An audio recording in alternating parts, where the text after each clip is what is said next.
ক্ষমা চাইল ইন্ডিগো বিমান সংস্থা। যাত্রীদের ক্ষতিপূরণ বাবদ ফেরত দেওয়া হবে প্রায় 500 কোটি টাকা। এক্স পোস্টে জানালো ইন্ডিগো। দেশ জুড়ে উড়ান বাতিলের জেরে যাত্রীদের টিকিটের দাম যে ফেরত দেওয়া হবে তা আগেই জানিয়েছিল ইন্ডিগো। শুক্রবার এক পোস্টে সংস্থার তরফে জানানো হয়েছে, ডিসেম্বরের 3, 4 ও 5 তারিখে দেশ জুড়ে যেসব যাত্রীর উড়ান নির্ধারিত সময়ের 24 ঘন্টার মধ্যে বাতিল হয়েছে তাদের চিহ্নিত করার কাজ চলছে। তাদের টাকা ফেরানো হবে। সংস্থার তরফে জানানো হয়েছে, বাতিল হওয়া বিমানের যাত্রীদের টাকা দ্রুত এবং সহজে ফিরিয়ে দেওয়াই এখন তাদের লক্ষ্য। বাতিল হওয়া উড়ানের যাত্রীদের টাকা ফিরিয়ে দিতে সংস্থার 500 কোটি টাকা খরচ হবে। জানুয়ারি মাসের মধ্যে ক্ষতিপূরণের টাকা যাত্রীদের দেওয়া হবে বলে এই পোস্ট জানিয়েছে ইন্ডিগো। পোস্টে ইন্ডিগো আরো জানিয়েছে, বাতিল হওয়া টিকিটের দামের রিফান্ড প্রক্রিয়া শুরু করা হয়েছে।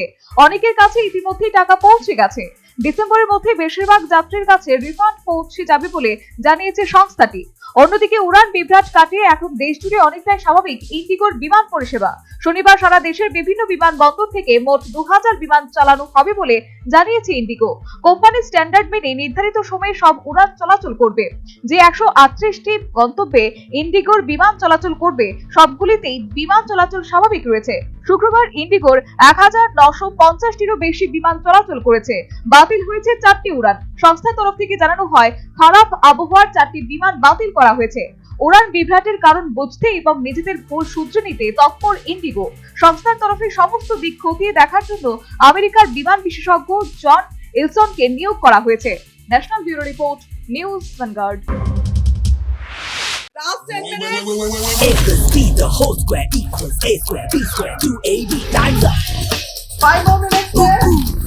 I've got so much time and peace of mind.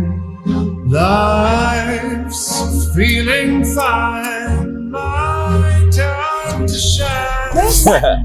At SIP Abacus, we build math foundation and improve academic performance. SIP Abacus,